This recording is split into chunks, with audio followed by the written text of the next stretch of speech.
You've worked hard today. Now let's listen together to the story of victory and salvation in the wilderness. In the moment when the bronze serpent was lifted up, there was God's love for us. Close your eyes and let your heart rest.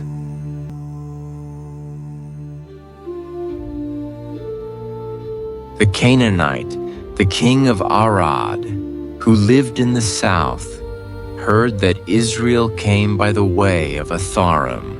He fought against Israel and took some of them captive. Israel vowed a vow to Yahweh and said, "If you will indeed deliver this people into my hand, then I will utterly destroy their cities." Yahweh listened to the voice of Israel and delivered up the Canaanites, and they utterly destroyed them and their cities. The name of the place was called Hormah. They traveled from Mount Hor by the way to the Red Sea to go around the land of Edom. The soul of the people was very discouraged because of the journey. The people spoke against God and against Moses. "Why have you brought us up out of Egypt to die in the wilderness? For there is no bread, there is no water, and our soul loathes this disgusting food." Yahweh sent venomous serpents among the people, and they bit the people. Many people of Israel died. The people came to Moses and said, "We have sinned, because we have spoken against Yahweh and against you. Pray to Yahweh that he take away the serpents from us." Moses prayed for the people. Yahweh said to Moses, "Make a venomous serpent and set it on a pole. It shall happen that everyone who is bitten when he sees it shall live." Moses made a serpent of bronze and set it on the pole. If a serpent had bitten any man, when he looked at the serpent of bronze, he lived. The children of Israel traveled and encamped in Oboth. They traveled from Oboth and encamped at Iyabarim in the wilderness which is before Moab toward the sunrise. From there they traveled and encamped in the valley of Zered. From there they traveled and encamped on the other side of the Arnon, which is in the wilderness that comes out of the border of the Amorites, for the Arnon is the border of Moab, between Moab and the Amorites. Therefore it is said in the book of the wars of Yahweh, Waheb in Suphah, the valleys of the Arnon, the slope of the valleys that incline toward the dwelling of Ar, leans on the border of Moab. From there they traveled to Beer, that is the well of which Yahweh said to Moses, "Gather the people together, and I will give them water." Then Israel sang this song, "Spring up, well, sing to it. The well which the princes dug, which the nobles of the people dug, with the scepter and with their poles." From the wilderness they traveled to Mattanah, and from Mattanah to Nahaliel, and from Nahaliel to Bamoth, and from Bamoth to the valley that is in the field of Moab, to the top of Pisgah, which looks down on the desert. Israel sent messengers to Sihon, king of the Amorites, saying, "Let me pass through your land. We will not turn away into field or into vineyard. We will not drink of the water of the wells. We will go by the king's highway until we have passed your border." Sihon would not allow Israel to pass through his border, but Sihon gathered all his people together and went out against Israel into the wilderness and came to Jahaz. He fought against Israel. Israel struck him with the edge of the sword and possessed his land from the Arnon to the Jabbok, even to the children of Ammon, for the border of the children of Ammon was fortified. Israel took all these cities. Israel lived in all the cities of the Amorites, in Heshbon and in all its towns. For Heshbon was the city of Sihon, the king of the Amorites, who had fought against the former king of Moab and taken all his land out of his hand, even to the Arnon. Therefore those who speak in Proverbs say, "Come to Heshbon. Let the city of Sihon be built and established. For a fire has gone out of Heshbon, a flame from the city of Sihon. It has devoured Ar of Moab, the lords of the high places of the Arnon. Woe to you, Moab! You are undone, people of Chemosh. He has given his sons as fugitives and his daughters into captivity, to Sihon, king of the Amorites. We have shot at them. Heshbon has perished even to Dibon. We have laid waste even to Nophah, which reaches to Medeba." Thus Israel lived in the land of the Amorites. Moses sent to spy out Jazer. They took its towns and drove out the Amorites who were there. They turned and went up by the way of Bashan.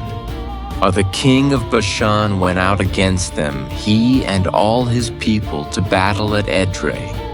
Yahweh said to Moses, "Don't fear him, for I have delivered him into your hand, with all his people and his land.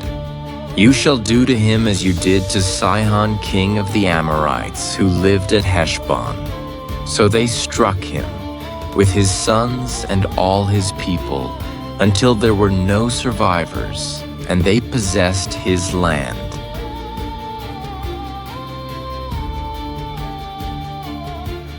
The children of Israel traveled and encamped in the plains of Moab beyond the Jordan at Jericho. Balak the son of Zippor saw all that Israel had done to the Amorites. Moab was very afraid of the people, because they were many.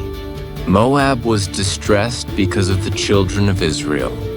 Moab said to the elders of Midian, "Now this multitude will lick up all that is around us, as the ox licks up the grass of the field." Balak the son of Zippor was king of Moab at that time. He sent messengers to Balaam the son of Beor to Pethor, which is by the river, to the land of the children of his people, to call him, saying, "Behold, there is a people who came out from Egypt. Behold, they cover the surface of the earth, and they are staying opposite me. Please come now, therefore, and curse this people for me, for they are too mighty for me. Perhaps I shall prevail, that we may strike them, and that I may drive them out of the land, for I know that he whom you bless is blessed, and he whom you curse is cursed." The elders of Moab and the elders of Midian departed with the rewards of divination in their hand. They came to Balaam and spoke to him the words of Balak. He said to them, "Lodge here this night, and I will bring you word again, as Yahweh shall speak to me." The princes of Moab stayed with Balaam. God came to Balaam and said, "Who are these men with you?" Balaam said to God, "Balak the son of Zippor, king of Moab, has said to me, Behold, the people that has come out of Egypt covers the surface of the earth. Now come curse them for me. Perhaps I shall be able to fight against them and shall drive them out." God said to Balaam, "You shall not go with them. You shall not curse the people, for they are blessed." Balaam rose up in the morning and said to the princes of Balak, "Go to your land, for Yahweh refuses to permit me to go with you." The princes of Moab rose up, and they went to Balak and said, "Balaam refuses to come with us." Balak sent yet again princes more and more honorable than they. They came to Balaam and said to him, Balak the son of Zippor says, Please let nothing hinder you from coming to me, for I will promote you to very great honor, and whatever you say to me I will do. Please come therefore and curse this people for me. Balaam answered the servants of Balak, If Balak would give me his house full of silver and gold, I can't go beyond the word of Yahweh my God, to do less or more. Now therefore, please wait also here this night, that I may know what Yahweh will speak to me more. God came to Balaam at night and said to him, If the men have come to call you, rise up, go with them, but only the word, which I speak to you, that you shall do. Balaam rose up in the morning and saddled his donkey and went with the princes of Moab. God's anger burned because he went, and Yahweh's angel placed himself in the way as an adversary against him. Now he was riding on his donkey, and his 2 servants were with him. The donkey saw Yahweh's angel standing in the way, with his sword drawn in his hand, and the donkey turned out of the path and went into the field. Balaam struck the donkey to turn her into the path. Then Yahweh's angel stood in a narrow path between the vineyards, a wall being on this side and a wall on that side. The donkey saw Yahweh's angel, and she thrust herself to the wall and crushed Balaam's foot against the wall. He struck her again. Yahweh's angel went further and stood in a narrow place where there was no way to turn either to the right hand or to the left. The donkey saw Yahweh's angel, and she lay down under Balaam. Balaam's anger burned, and he struck the donkey with his staff. Yahweh opened the mouth of the donkey, and she said to Balaam, What have I done to you that you have struck me these 3 times? Balaam said to the donkey, Because you have mocked me. I wish there were a sword in my hand, for now I would have killed you. The donkey said to Balaam, Am I not your donkey, on which you have ridden all your life long until today? Was I ever in the habit of doing so to you? He said, No. Then Yahweh opened the eyes of Balaam, and he saw Yahweh's angel standing in the way with his sword drawn in his hand. And he bowed his head and fell on his face. Yahweh's angel said to him, Why have you struck your donkey these 3 times? Behold, I have come out as an adversary, because your way is perverse before me. The donkey saw me and turned away before me these 3 times. Unless she had turned away from me, surely now I would have killed you and saved her alive. Balaam said to Yahweh's angel, I have sinned, for I didn't know that you stood in the way against me. Now therefore, if it displeases you, I will go back again. Yahweh's angel said to Balaam, Go with the men, but you shall only speak the word that I shall speak to you. So Balaam went with the princes of Balak. When Balak heard that Balaam had come, he went out to meet him to the city of Moab, which is on the border of the Arnon, which is in the utmost part of the border. Balak said to Balaam, Didn't I earnestly send for you to summon you? Why didn't you come to me? Am I not able indeed to promote you to honor? Balaam said to Balak, Behold, I have come to you. Have I now any power at all to speak anything? I must speak the word that God puts in my mouth. Balaam went with Balak, and they came to Kiriath-Huzoth.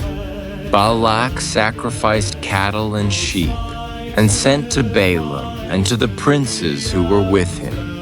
In the morning, Balak took Balaam and brought him up into the high places of Baal, and he saw from there part of the people.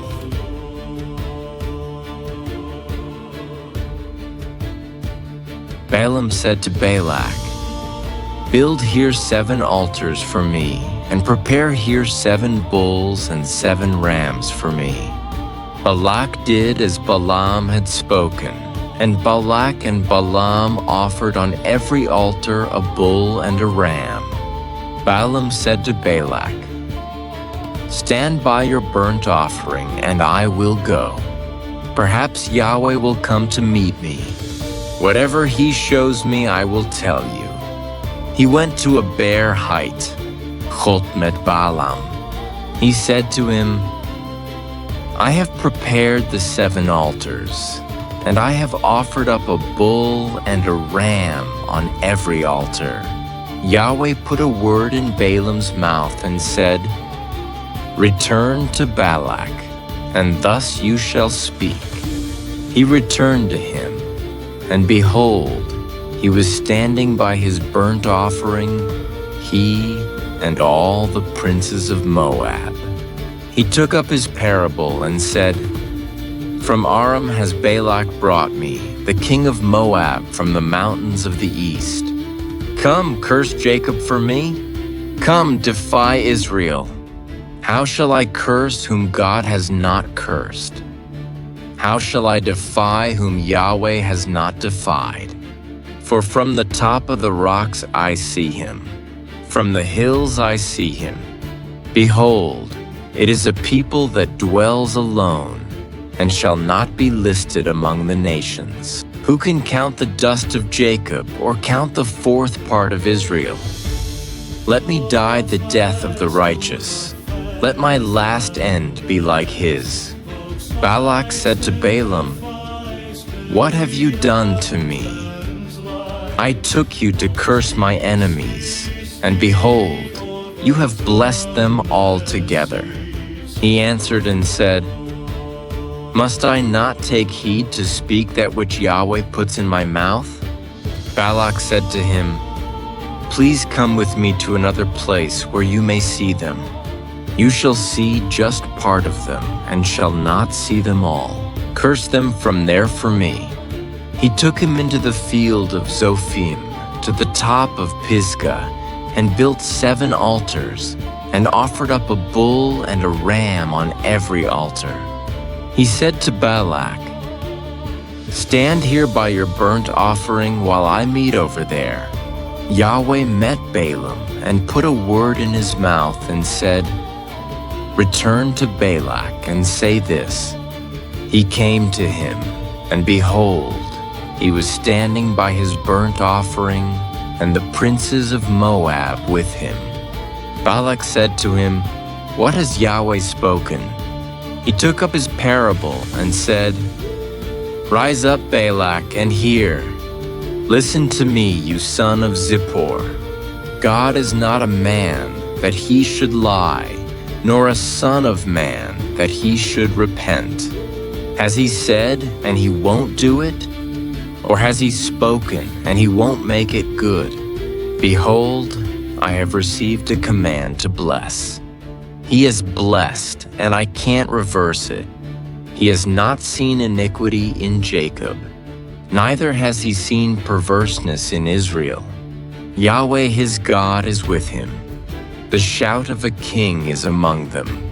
God brings them out of Egypt. He has, as it were, the strength of the wild ox.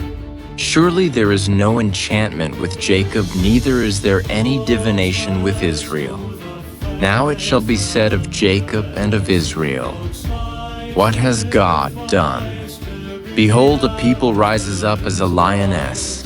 As a lion he lifts himself up. He shall not lie down until he eats of the prey and drinks the blood of the slain. Balak said to Balaam, neither curse them at all, nor bless them at all. But Balaam answered Balak, didn't I tell you, saying, all that Yahweh speaks that I must do? Balak said to Balaam, Come now, I will take you to another place. Perhaps it will please God that you may curse them for me from there." Balak took Balaam to the top of Peor that looks down on the desert. Balaam said to Balak, "Build here 7 altars for me, and prepare here 7 bulls and 7 rams for me." Balak did as Balaam had said, and offered up a bull and a ram on every altar.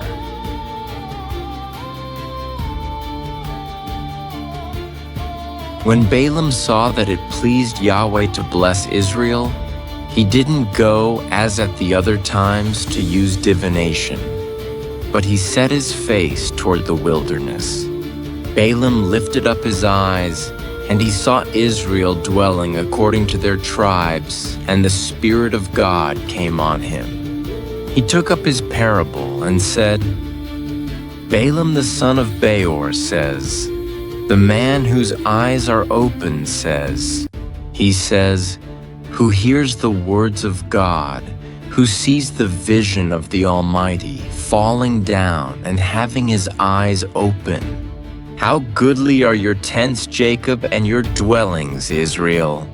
As valleys they are spread out, as gardens by the riverside, as aloes which Yahweh has planted, as cedar trees beside the waters. Water shall flow from his buckets. His seed shall be in many waters. His king shall be higher than Agag. His kingdom shall be exalted. God brings him out of Egypt. He has, as it were, the strength of the wild ox. He shall consume the nations his adversaries, shall break their bones in pieces, and pierce them with his arrows. He couched, he lay down as a lion, as a lioness, who shall rouse him up? Everyone who blesses you is blessed. Everyone who curses you is cursed. Balak's anger burned against Balaam, and he struck his hands together. Balak said to Balaam, "I called you to curse my enemies, and behold, you have altogether blessed them these 3 times. Therefore now flee to your place. I thought to promote you to great honor, but behold, Yahweh has kept you back from honor."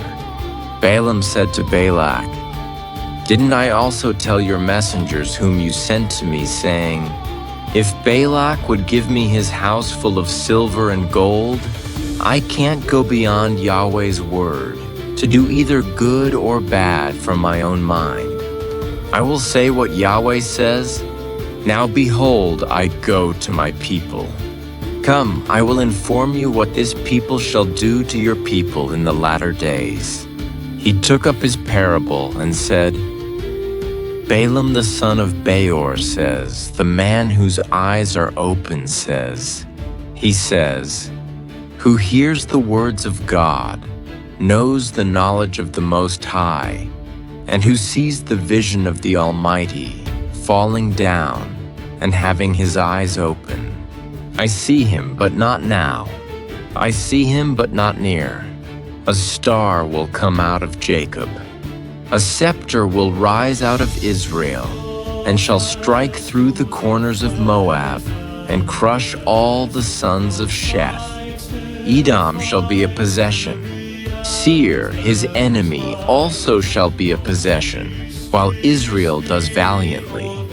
Out of Jacob shall one have dominion, and shall destroy the remnant from the city." He looked at Amalek, and took up his parable, and said, "Amalek was the first of the nations, but his latter end shall come to destruction." He looked at the Kenite, and took up his parable, and said, "Your dwelling place is strong. Your nest is set in the rock. Nevertheless, Cain shall be wasted, until Asher carries you away captive." He took up his parable and said, "Alas, who shall live when God does this? But ships shall come from the coast of Kittim. They shall afflict Asher and shall afflict Eber. He also shall come to destruction. Balaam rose up and went and returned to his place, and Balak also went his way.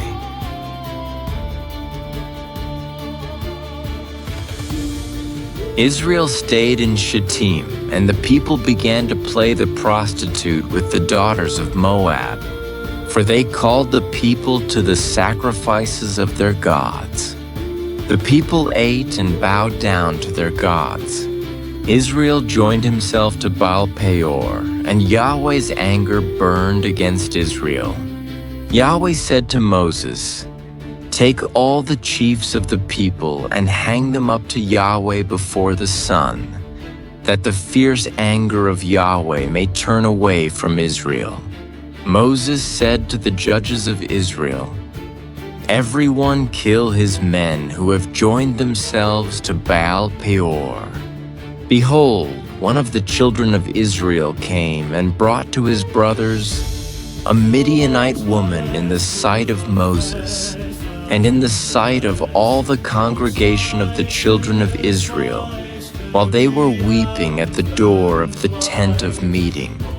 When Phinehas, the son of Eleazar, the son of Aaron the priest, saw it, he rose up from the middle of the congregation and took a spear in his hand. He went after the man of Israel into the tent and thrust both of them through, the man of Israel and the woman through her body. So the plague was stopped among the children of Israel. Those who died by the plague were 24,000. Yahweh spoke to Moses, saying, "Phinehas, the son of Eleazar, the son of Aaron the priest, has turned my wrath away from the children of Israel, in that he was jealous with my jealousy among them, so that I didn't consume the children of Israel in my jealousy. Therefore say, Behold, I give to him my covenant of peace. It shall be to him and to his offspring after him, the covenant of an everlasting priesthood, because he was jealous for his God, and made atonement for the children of Israel. Now the name of the man of Israel that was slain, who was slain with the Midianite woman, was Zimri, the son of Salu, a prince of a father's house among the Simeonites. The name of the Midianite woman who was slain was Cosbi, the daughter of Zur. He was head of the people of a father's house in Midian. Yahweh spoke to Moses, saying, "Harass the Midianites and strike them, for they harassed you with their wiles, with which they have deceived you in the matter of Peor, and in the incident regarding Cosbi, the daughter of the prince of Midian, their sister, who was slain on the day of the plague in the matter of Peor."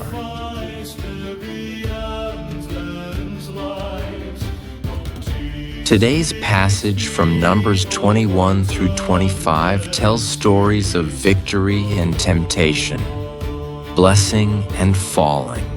Looking at the bronze serpent brought life, and Balaam could only bless when trying to curse.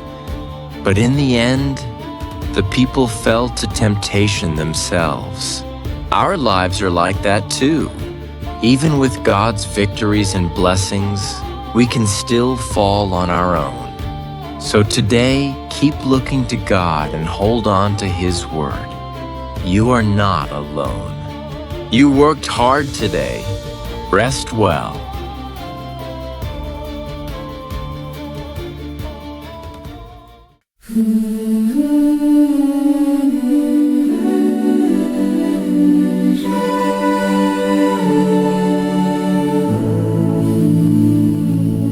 When the desert winds grew bitter and our hearts were filled with fear, we spoke against your mercy, yet you did not turn away. The serpents came in burning fire, but still you made a way.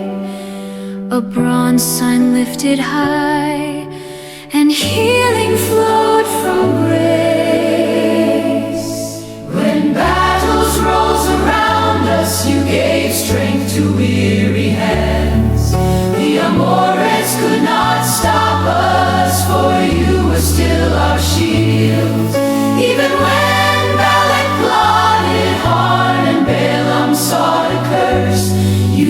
turned darkness into blessing and wrapped us in your peace.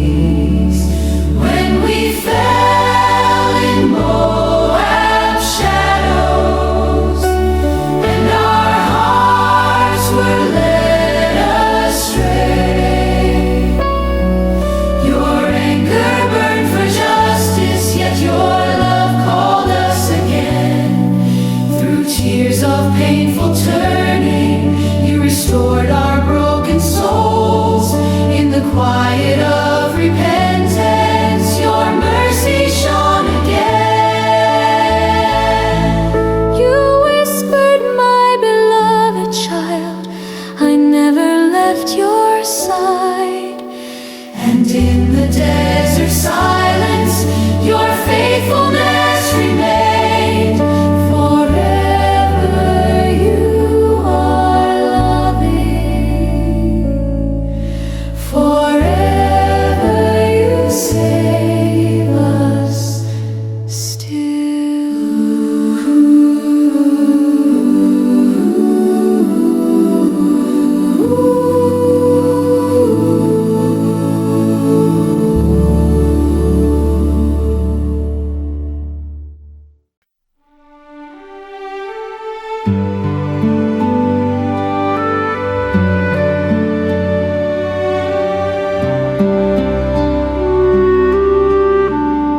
When the serpent circled near, My heart trembled in fear, I cried out in my weakness. and love answered softly. A bronze sign lifted high. Healing flowed like morning light. When curses tried to rise, God's blessing filled the sky. no scheme could overcome.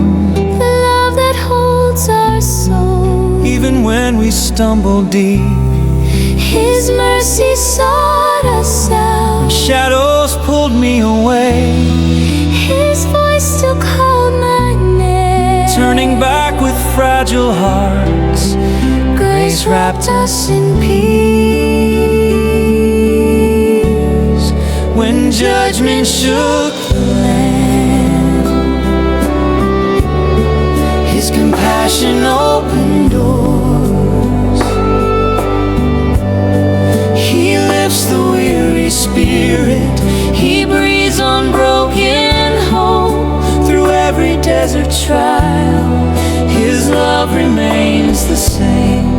He leads us by His kindness. He shelters us in truth. My child, look up again. I'm here and I adore you. In the lifting of our eyes, healing flows again. His faithfulness surrounds us. His love will never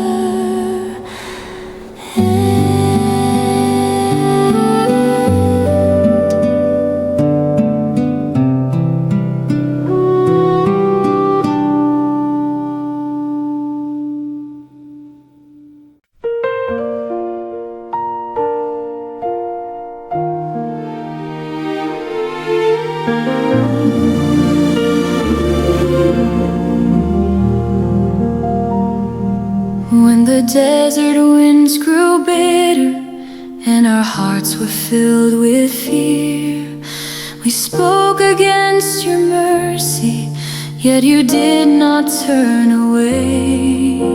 The serpents came in burning fire, but still you made a way. A bronze sign lifted high, and healing flowed from grace. When battles rose around us, you gave strength to weary hands. The Amorites could not stop us, for you were still our shield. Even when Balak plotted harm and Balaam sought a curse, you turned darkness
When the serpent circled near, My heart trembled in fear, I cried out in my weakness. and love answered softly. A bronze sign lifted high, Healing flowed like morning light. when curses tried to rise, God's blessing filled the sky. no scheme could overcome. The love that holds our soul, Even when we stumble deep, His mercy sought us out. when shadows pulled me away, His voice still called my name. turning back with fragile hearts, grace wrapped us in peace. When judgment shook the land, His compassion opened doors. He lifts the weary spirit, He breathes on broken hope. Through every desert trial, His love remains the same. He leads us by His kindness, He shelters us in truth. My child, look up again. I'm here and I adore you. In the lifting of our eyes, Healing flows again. His faithfulness surrounds us. His love will never